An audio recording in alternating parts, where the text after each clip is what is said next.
غوث الاعظم رضی اللہ تعالیٰ عنہ نے علم دین کی طلب میں بہت ساری تکالیف برداشت کی۔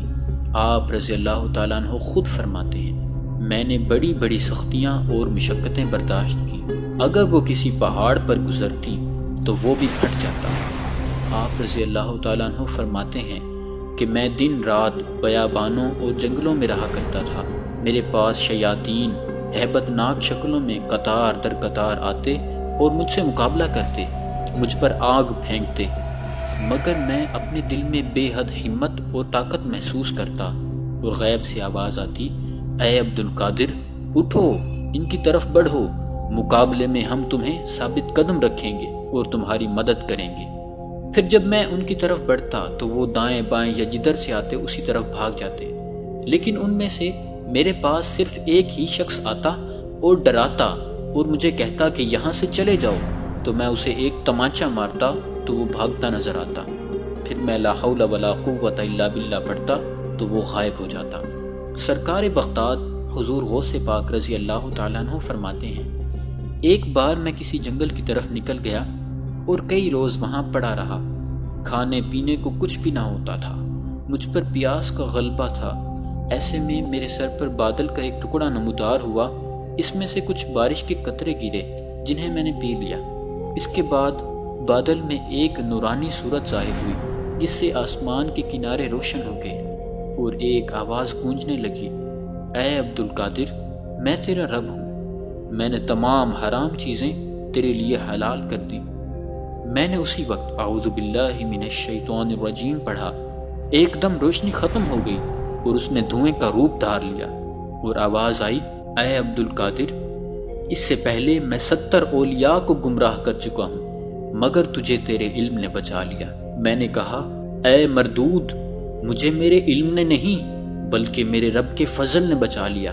غوث اعظم رضی اللہ تعالیٰ عنہ فرماتے ہیں، ایک بار نہایت خوفناک صورت والا ایک شخص جس سے بدبو کے بھبکے اٹھ رہے تھے آ کر میرے سامنے کھڑا ہو گیا اور کہنے لگا، میں ابلیس ہوں اور آپ کی خدمت کرنے کے لیے حاضر ہوا ہوں کیونکہ آپ نے مجھے اور میرے چیلوں کو تھکا دیا ہے۔ میں نے کہا، دفع ہو، تو اس نے جانے سے انکار کیا۔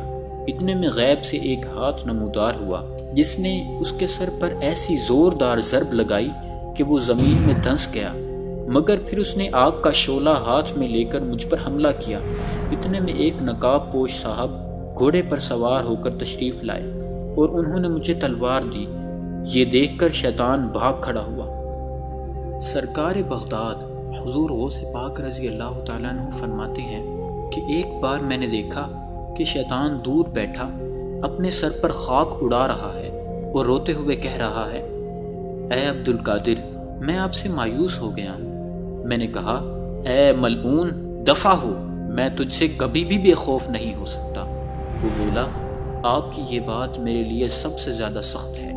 اس کے بعد اس نے مجھ پر بہت سارے جال پھندے اور ہیلے ظاہر کیے اور میرے استفسار پر بتایا کہ یہ دنیا کے جال ہیں جن سے میں آپ جیسوں کا شکار کیا کرتا ہوں۔ میں 1 سال تک جد و جہد کرتا رہا یہاں تک کہ وہ سارے کے سارے جال ٹوٹ گئے۔ سرکار بغداد حضور غوث الاعظم رضی اللہ تعالیٰ عنہ فرماتے ہیں، میں کرخ کے جنگلوں میں برسوں رہا ہوں، درختوں کے پتوں اور بوٹیوں پر میرا گزارا ہوتا۔ مجھے پہننے کے لیے ہر سال ایک شخص صوف کا ایک جبہ لا کر دیتا تھا جس کو میں پہنتا تھا۔ میں نے دنیا کی محبت سے نجات حاصل کرنے کے لیے 1000 جتن کیے۔ میں گمنام رہا کرتا تھا، میری خاموشی کے سبب لوگ مجھے گونگا، نادان اور دیوانہ کہتے تھے۔ میں کانٹوں پر ننگے پاؤں چلتا تھا، خوفناک غاروں اور بھیانک وادیوں میں بے جھجک داخل ہو جاتا۔ دنیا بن سنور کر میرے سامنے ظاہر ہوتی مگر الحمدللہ میں اس کی طرف توجہ نہ کرتا۔ میرا نفس میرے آگے کبھی عاجزی کرتا کہ جو آپ کی مرضی ہوگی وہی کروں گا، اور کبھی مجھ سے لڑتا۔ اللہ عز و جل ہر دفعہ مجھے اس پر فتح نصیب کرتا۔ میں مدتوں مدائن کے بیابانوں میں رہا اور اپنے نفس کو مجاہدات میں لگاتا رہا۔ 1 سال تک گری پڑی چیزیں کھاتا اور بالکل پانی نہ پیتا، پھر 1 سال صرف پانی پر گزارا کرتا اور گری پڑی چیز یا کوئی اور غذا نہ کھاتا، پھر 1 سال بغیر کچھ کھائے پیے فاقے سے گزارتا۔ مجھ پر سخت آزمائشیں آتی۔ ایک بار سخت سردی کی رات میرا یوں امتحان لیا گیا کہ بار بار آنکھ لگ جاتی اور مجھ پر غسل فرض ہو جاتا۔ میں فوراً نہر پر آتا اور غسل کرتا۔ اس طرح میں نے ایک رات میں 40 بار غسل کیا۔ غوث پاک رضی اللہ تعالیٰ عنہ نے عبادتوں اور ریاضتوں میں عراق کے جنگلوں میں 25 برس گزار دیے۔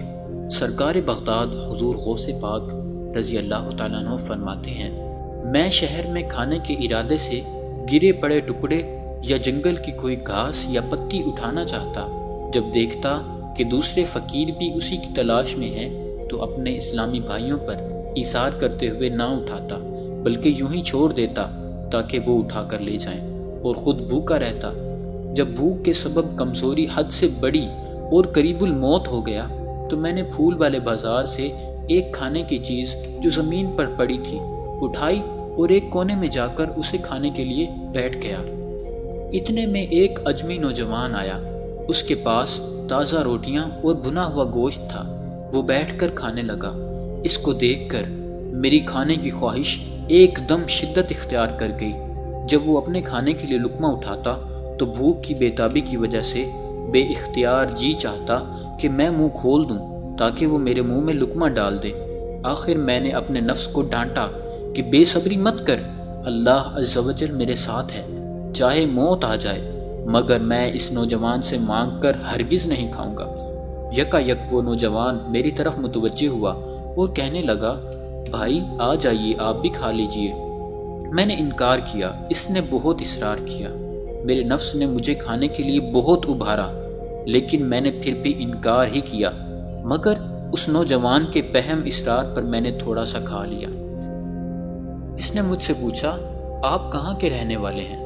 میں نے کہا جیلان کا۔ تو وہ بولا کہ میں بھی جیلان کا ہوں۔ اچھا یہ بتائیے، آپ مشہور زاہد حضرت سید ابو عبداللہ سومئی کے نواسے عبد القادر کو جانتے ہیں؟ میں نے کہا، وہ تو میں ہی ہوں۔ یہ سن کر وہ بے قرار ہو گیا اور کہنے لگا، میں بغداد آنے لگا تو آپ کی امی جان نے آپ کو دینے کے لیے مجھے 8 سونے کی اشرفیاں دی تھیں۔ میں یہاں بغداد آ کر تلاش کرتا رہا مگر آپ کا کسی نے پتہ نہ دیا، یہاں تک کہ میری اپنی تمام رقم خرچ ہو گئی۔ 3 دن تک مجھے کھانے کو کچھ نہ ملا، میں بھوک سے نڈال ہو گیا اور میری جان پر بن گئی تو میں نے آپ کی امانت میں سے روٹیاں اور بھنا ہوا گوشت خریدا۔ حضور آپ بھی بخوشی سے تناول فرمائیے کیونکہ یہ آپ ہی کا مال ہے۔ پہلے آپ میرے مہمان تھے اور اب میں آپ کا مہمان ہوں۔ بقیہ رقم پیش کرتے ہوئے بولا، میں معافی کا طلبگار ہوں، میں نے اضطراری حالت میں آپ کی رقم ہی سے کھانا کھا لیا تھا۔ غوث الاعظم فرماتے ہیں، میں بہت خوش ہوا اور میں نے بچا ہوا کھانا اور مزید کچھ رقم اس کو پیش کی۔ اس نے قبول کی اور چلا گیا۔